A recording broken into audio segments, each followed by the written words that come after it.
plane. Everyone having a good time. We'll be back in Washington soon. We have a lot of good news to report, and you'll be hearing about it. Probably not now, but you'll be hearing about it. We've had some good things coming out of the many war zones that were created by Biden and a group of incompetent people. But I think we have some pretty good news. We'll talk about that later or tomorrow. Any questions? Any plans to speak with President Xi this week?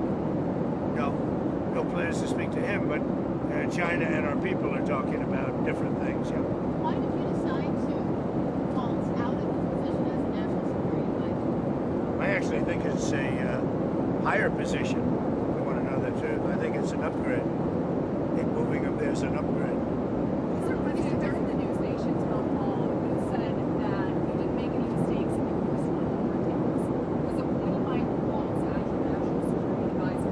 No, it's irrelevant. It's not a mistake or not a mistake. It's not a big deal. So what He was fine, and where he is, he'll do a good job. What made you lose I don't confidence? consider that.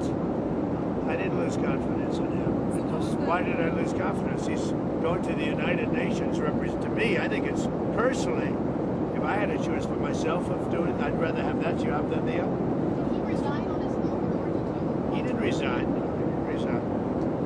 I just moved him. There's no resignation. You people are so bad.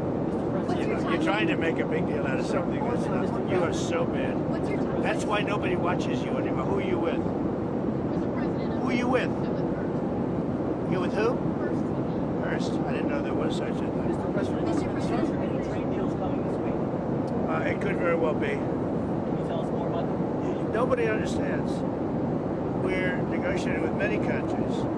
But at the end of this, I'll set my own deals because I set the deal. They don't set the deal. I set the deal. They've been ripping us off for years. I set the deal. Sir, Every country, almost without fail, friend and foe, has been ripping us off for years. So we're meeting with almost all of them, including China. And at the end, I'm setting the deal. They keep saying, when are you going to... This is not like a big deal that's going to be signed. In some cases, we'll sign. But we don't have to have signed.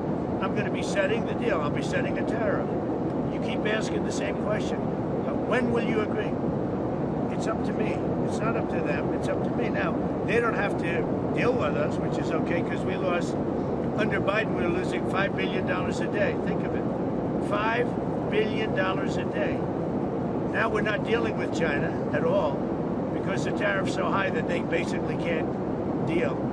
And because of that, we're saving billions of dollars, you know. But just, and I'm not saying this to be a wise guy with you, to be mean. I don't want to be mean to you. You're, you know, good professional. But you do keep asking me that same question. It's not like we're going to sit down in an ivory room and we're going to just, he's going to say, there'll be some of that, very little. I don't see a lot of it. At some point in the next 2 weeks or 3 weeks, I'm going to be setting the deal. I'm going to say that such and such a country has had a tremendous trade surplus their way with us. They've taken advantage of us in various ways. And we fully understand what they were doing.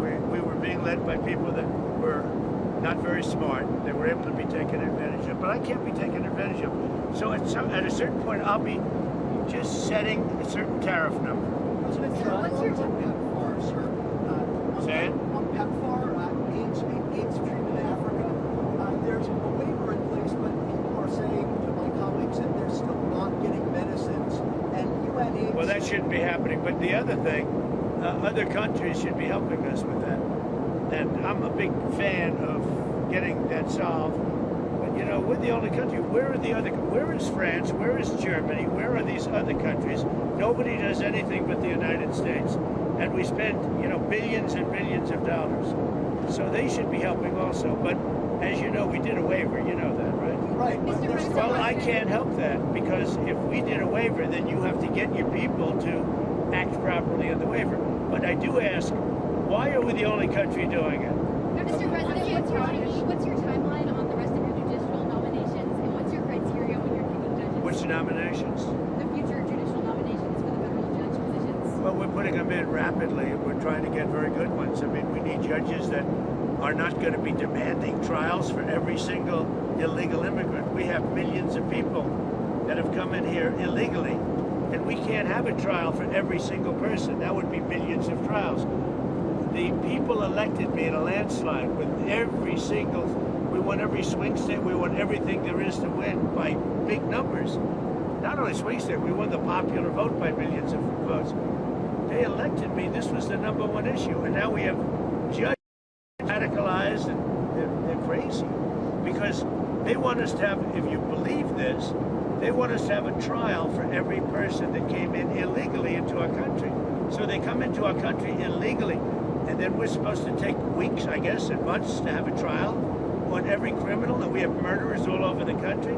I don't think the Supreme Court will stand for that. I can't believe it. Because you know what? If they do, we're not going to have a country. How will you make sure that the judges, Go ahead. How will you make sure that the judges that you appoint are different than that? All you can do is do the best you can. You know, you try and appoint the best people to being judges or anything else that you appoint. But so far, you know, we've been very disappointed with the decisions that come out, and mostly from the people appointed by others than me. But it's just so hard to believe that you have a murderer. Many, you know, we have 11,888 or whatever the number is. We have thousands of murderers in this country. We're getting them out. And they say, we don't want them out. We want them to stay in our country until they have a trial. Trials take years. They take years. It's so crazy. We won't have a country left. We can't have that happen. Who are you with? The Wall Street Journal. That's what I. Well, you people treat us so badly. Wall Street Journal has truly gone to hell. Go ahead. It's a rotten newspaper. You hear what I said? It's a rotten newspaper. Are there any updates and thoughts with Black Report? I wouldn't tell the Wall Street Journal because it'd be wasting my time. There are talks, but I don't want to talk to the Wall Street Journal. But look, Wall Street Journal is China-oriented, and they're really bad for this country. Go ahead. You say you want a fair deal. You say you want a fair deal with China. What is a fair deal like? And you want them to... Well, you know, I want a fair deal with China, but China's been ripping us off for many years, so maybe something should be thought about, you know, a little bit of retribution. China's been ripping us off for many years, ever since they started. To me, I think it was the worst thing that Richard Nixon ever did. Is there a number? And it was Nixon, you know, he's the one that got it started. And they've taken advantage Is there a of it. number you have seen? No.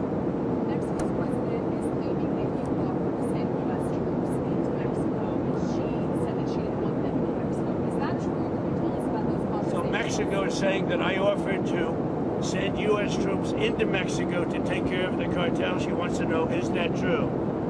Do you think I'm going to answer that question? That's why I'm asking. We'll see. I will answer it. It's true. And why would you do that? Because they are horrible people that have been killing people left and right, they've made a fortune on selling drugs and destroying our people. We've lost 300,000 people last year to fentanyl and drugs. They're bad news. Yeah, that's true.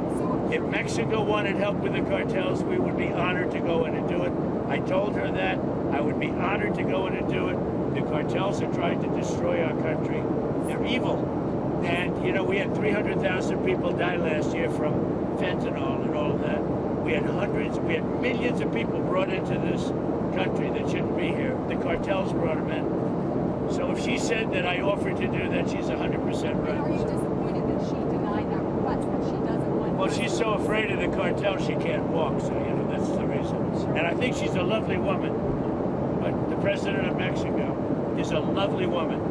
But she is so afraid of the cartels that she can't even think straight. So on Friday, you told Christian Welker that maybe little girls were supposed to be $35. Maybe they just got along with Let's not go. All I'm saying is that you don't, that a young lady, a 10-year-old girl, 9-year-old girl, a 15-year-old girl doesn't need $37. She could be very happy with 2 or 3 or 4 or 5.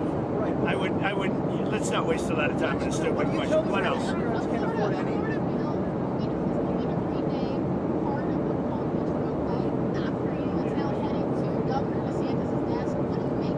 Well, if that, I don't know about it, but I'm honored if that's the case. If they're going to name a road after me, if that's the case, I'm honored. Thank you. Sir, who are you considering to be Go ahead. who are you considering to be your more permanent national security advisor? Well, the one, the job, I can tell you. it's, I mean, you know, a lot of people say it really works in with what Marco's doing. But we have a lot of people. I'm going to be naming somebody, but we will make it.